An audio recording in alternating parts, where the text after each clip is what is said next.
Michael! Michael. It began with a sound that should never come from a mirror, the faintest whisper sliding out like breath against glass, so soft that Michael thought he had imagined it. He had always been the type of man who ignored little things, brushing them off as stress or tricks of the mind. But this was different, because the whisper did not come once. It came again, clearer, forming his name with a slow rasp that stretched across the bathroom in the middle of the night. Michael stood frozen, toothbrush still in his hand, foam clinging to his lip as he stared at his own reflection. His heart pounded in a way he had not felt since he was a child, when he used to believe monsters lived in the cracks of his bedroom closet. He leaned closer to the mirror, searching for some logical flaw in the glass. But what stared back was not simply his reflection. The eyes in the mirror were sharper, darker, watching him with intent, and when the whisper came again, there was no denying it.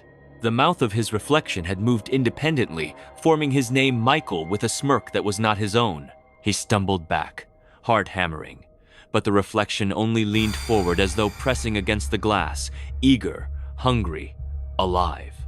That night, Michael did not sleep. He told himself it was exhaustion, lack of rest, too much caffeine at work. He shut the bathroom door and refused to enter it again until morning. The next day, life pretended to be normal. Michael went to his job at the insurance firm, filled out reports, drank coffee that tasted like cardboard, and forced small talk with his coworker Daniel, who complained about his divorce for the 100th time. Yet something gnawed at him every time he caught sight of his own face in reflective surfaces, whether it was the polished elevator doors or the streaked window by his cubicle. His reflection seemed to linger a heartbeat too long, blinking slower, smiling when he wasn't. He found himself avoiding mirrors altogether, but the world was filled with them, small glimmers of glass and chrome that mocked him with distorted versions of himself. That night, when he finally returned home, he stood outside the bathroom for almost 10 minutes, listening. Silence pressed against the door. He laughed nervously at himself, muttered, "Idiot," and pushed it open. The mirror was innocent, reflecting only the tired man he had become. Yet when he turned to leave, his reflection did not. It stood there, grinning. Michael froze, feeling his skin crawl as though ants were beneath it. The reflection's lips parted, and though Michael heard no sound, he saw them form words he could not mistake. "Let me out." The following days blurred into a waking nightmare. Michael barely slept. He caught his reflection whispering to him in the hallway mirror, in the black screen of his switched-off TV, even in puddles on the rainy street outside his apartment. Always, it was the same, lips forming phrases he did not want to hear. "I know your secrets. I can fix your life. You need me." Sometimes, late at night, when he was half asleep on the couch, he swore he could hear laughter echoing faintly from the bathroom, a laughter that belonged to his own voice, but twisted into something crueler. His sanity began to fray, little by little. He skipped work. He ignored calls. He boarded up the bathroom mirror with duct tape and cardboard. But reflections have a way of finding you no matter what you cover. One night, while pouring a glass of water in the kitchen, he looked down at the knife's blade and saw his reflection staring, smiling, mouthing, "Soon." Michael tried to tell someone. He met with his sister, Laura, at a small diner, his hands shaking as he tried to explain. "It's my reflection," he whispered hoarsely across the table, eyes darting to the silver napkin holder that gleamed with his distorted image. "It talks to me. It wants something. It isn't me." Laura frowned, worry pulling at her face. "You're not well, Mike. You need sleep, maybe therapy. You've been alone too long."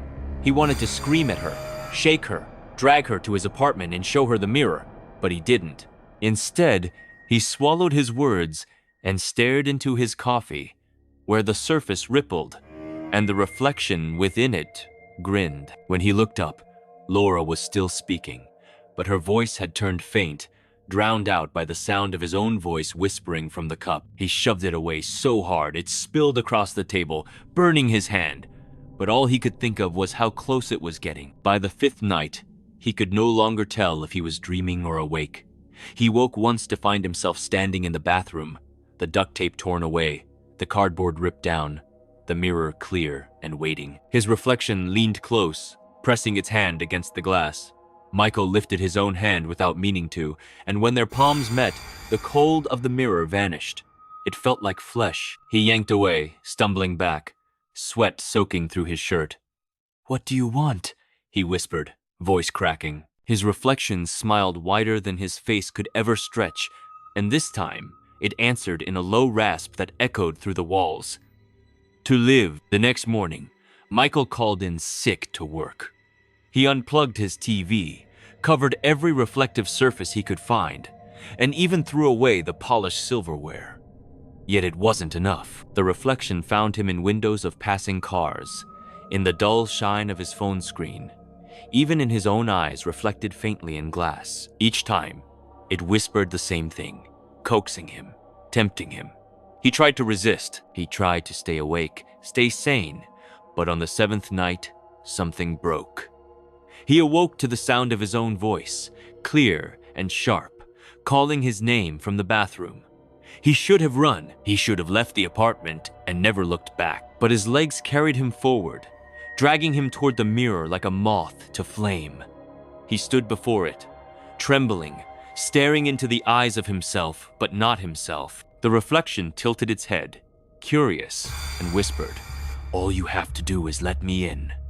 Michael felt something cold slide into his chest, a pressure like icy fingers pushing against his ribs. His breath caught, his vision blurred, and he realized with dawning horror that he was losing control, that his own body was not entirely his anymore. He slammed his fists against the sink, screamed, "No," but the reflection only laughed, mimicking his movements a second later, slightly delayed, as if savoring the power it now held. He thought about calling Laura, about running into the night and finding anyone who might help, but when he reached for his phone, the reflection whispered, "She won't believe you.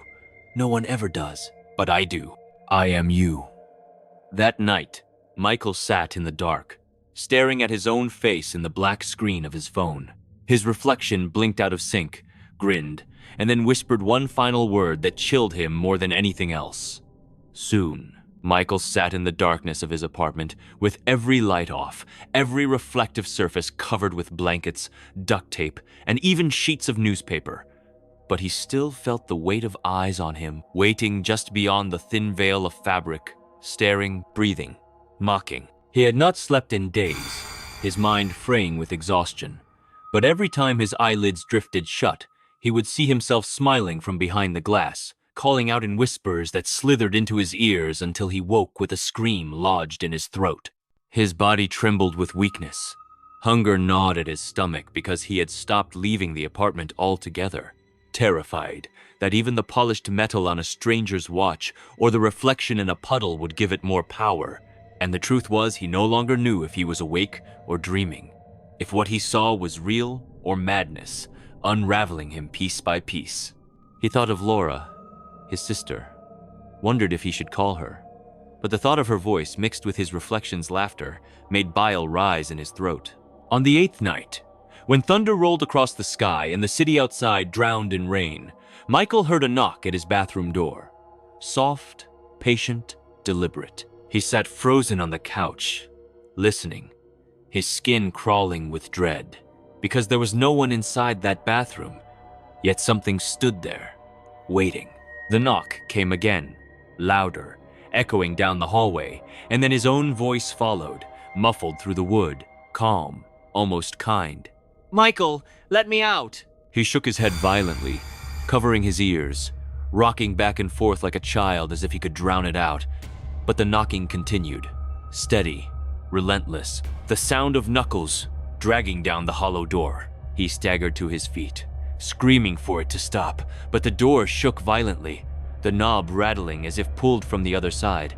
And then silence fell so suddenly that it was worse than the noise. His chest heaved, his breath shallow, sweat dripping down his temples. And for a fleeting second he believed it had ended, that maybe he had imagined it all. But when he glanced down the hallway, the bathroom door was wide open, swaying slightly in the draft. His blood turned to ice. Slowly, against every ounce of reason, he stepped closer, the carpet soft beneath his bare feet, and as he reached the doorway, he saw the mirror uncovered. Clear as day, the cardboard ripped away in jagged pieces, scattered on the floor. His reflection stood there, smiling, its head tilted, lips moving without sound. Michael's knees buckled, his throat dry as dust, and though he could not hear it, he knew exactly what it was saying. He backed away, stumbling into the wall, eyes locked on the figure in the glass. And then, for the first time, the reflection moved without him. It pressed its palm against the inside of the mirror, and when Michael looked down, the surface rippled like water, dark and slick. His breath caught, his heart hammering, and he whispered a broken plea for it to stop. But the reflection's grin widened, teeth sharp, eyes black as pits, and then a pale hand shot out from the glass, dripping with liquid shadows, fingers curling like claws as it reached for him. Michael screamed, slamming the bathroom door shut and collapsing against it, the wood shuddering with every pounding fist from the other side. He ran to his bedroom, barricading himself inside with the dresser, trembling, sobbing, clutching his head as the sound of his own voice filled the apartment, calling from every corner, every vent, every wall. Michael, let me in. I am you. I am better. You cannot hide forever. Hours passed, or maybe minutes. Time lost meaning as he sat in the dark, listening to the whispers echo around him. He could not remember falling asleep, but when he opened his eyes, he was no longer in his room. He stood before the bathroom mirror, his hand pressed against the glass, the cold replaced by a sickening warmth, like flesh pressed to flesh. His reflection stared back, grinning, and he realized in horror that he could not move away. His body was frozen, muscles locked, breath shallow, as the reflection spoke aloud in his own voice, clear and sharp, vibrating through the walls. Trade places with me.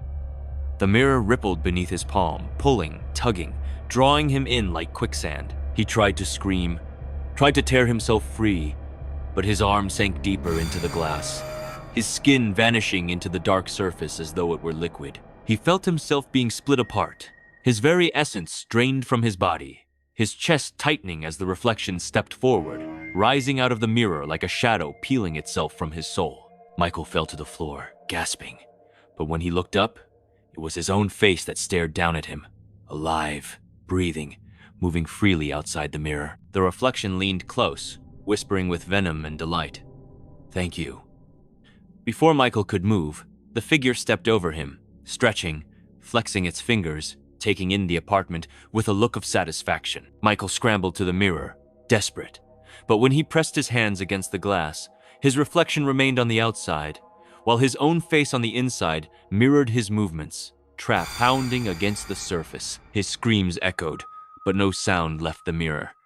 He was inside, watching, imprisoned in a world of endless glass, while the other wore his skin, spoke with his voice, and lived his life. Days turned into weeks.